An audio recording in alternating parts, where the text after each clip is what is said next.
I'm Ryan Hobbs. I am a husband and a father. I've been married to my wife Erica since 1997, and together we have 10 children.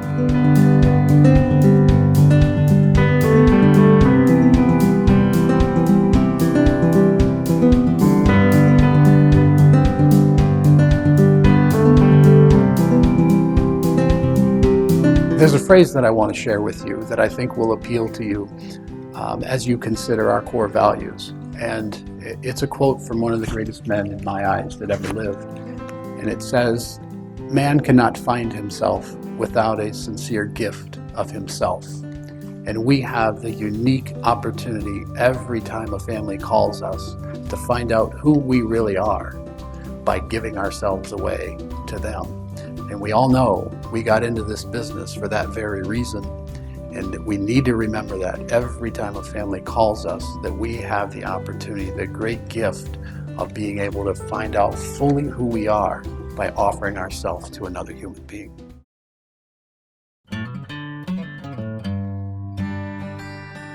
At the time Zeke was born, Jack was 4 and Emma was 2, and they spent a lot of time crawling on the floor. Yeah, he was just the perfect addition to our family, and his big brother and sister loved playing with him. They loved helping take care of him. They loved spending time with him as much as they could, and we always used to say that Jack and Zeke were best friends. Jack had big plans to share a bedroom with Zeke when they got older and have bunk beds, and the three of them were just so close.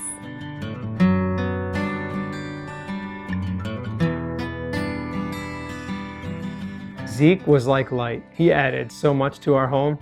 He even crawled around the house and tried to tackle Jack pretty much everywhere he went. You could see him, spot him anywhere in my house. Yeah, he made everyone laugh. His smile was infectious.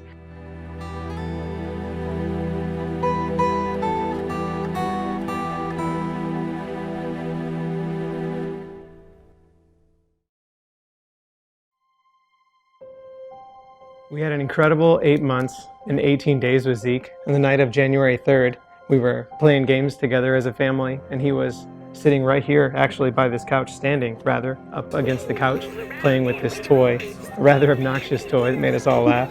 And he was just so alert and happy and smiling. We actually have a video of him 10 minutes or so before bedtime.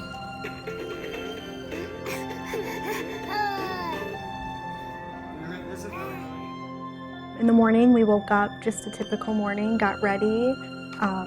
Jack was off to school. Bobby had taken Jack to school, and I went upstairs to get Zeke, just like I would every morning, and I found him in his crib, unresponsive. So just in a state of panic. You called 911? Like no idea what was happening. So I rushed downstairs and called 911. And thankfully Emma was still sleeping, so she didn't have to experience what was going on, but I just called 911 and called Bobby and let them know that I needed help. And I waited for what felt like a million years. It was probably less than 2 minutes, but I just waited, and I just held him so tight and just kept praying. Just praying for God to help us.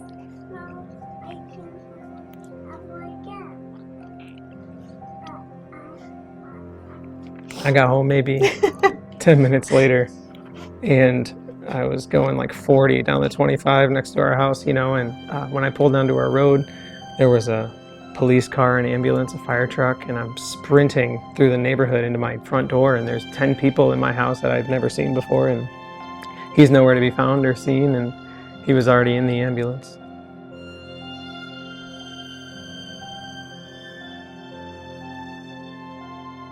There's just no words to describe what that felt like. It was totally surreal. I refused to believe it for a long time. You think, like, you hear the words, but it's not real. And moving forward, you know, after several hours, all of these people are gone. And then we are just sitting with this confusion and this devastation and this feeling of having no idea what we're going to do next, what the next 5 minutes is going to look like, how we could possibly continue living. On a quiet Saturday morning, January the 5th of 2019, I was sitting at a desk and the secretary next to me answered a phone call. There was clearly a young man on the other line indicating to me that yesterday that his 9-month-old son had not awakened from his crib. I didn't know them well, but I knew he would know me, and when I told him who I was, he broke down in tears and said, this is the worst thing that I can possibly imagine. And as a father, and I think all of us can sympathize with that, just how incredibly impossible it would be to cope with something like that. I just feel like at that moment, God's hands were like, All over. I don't know, just like wrapped around us, because what we experienced through that one phone call, I think completely changed how we were able to heal with Zeke. And I don't know that our story would look the way it does today had we not chose to call Walker for ourselves that day. Bobby, Katie, and I dressed him together. We took the time and dressed him together, allowed part of the family to spend some time with him, allowed mom and dad to hold him at that point. And again, really what that comes down to is what would I want someone to offer me if this were my child? It was not a situation of these are the services we can provide for you. They wanted to know who we were as a family, and they wanted to know who Zeke was as a person. He understood how much I loved Zeke and how much Zeke meant to us, and it wasn't just a client or another person that I'm working with today, but it was welcoming us into a family that they had created. I had told them that I really wanted to stay in touch, and my wife and I just invited them over for dinner, and thus began just really a beautiful relationship that's continued to this day. We kind of became friends with Ryan, like good friends with Ryan, more so than just an acquaintance of dealing with this horrible situation we were in. Whether it's an exchange of text messages that might be meant to inspire, or interactions with our families where we're having meals, or them dropping cookies off at our house or cake for us to them. We share a very strong faith together, so other challenges and spiritual exercises that we might be able to do together. And through that, kind of growing together, we just became great friends. And when all of this was going on, Katie was 5 weeks pregnant with our third son, Ambrose. And we found out 2 days before Christmas, which was roughly 2 weeks before Zeke passed away. In the summer of last year, obviously knowing that we knew they were pregnant, Bobby and Katie asked my wife and I, my wife's name is Erica, asked Erica and I if we would be the godparents to the baby that was due to be born. Ever since that day, including on that day, we have adapted Zeke as our little saint, our intercessor, because one thing that is beautiful of this whole thing is that we know for a fact he's a saint, incapable of mortal sin, baptized, he is with Christ, and we can access his presence right here. These types of things put me in mind that we know that all things work together for the good of those who love God and are called according to his purpose, which is from Romans chapter 8, verse 28.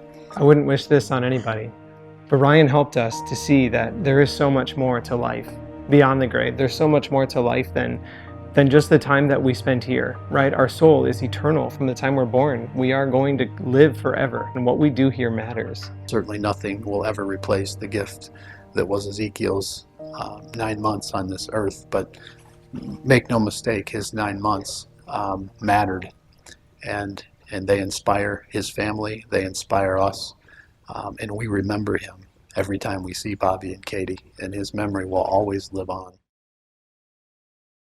If you're suffering or grieving or don't know what to do next, or don't know where the money is going to come from, or don't know who is going to take care of your family member, and you've never been through this before, it doesn't matter. We called Walker, and they, no pun intended, they walked us through everything.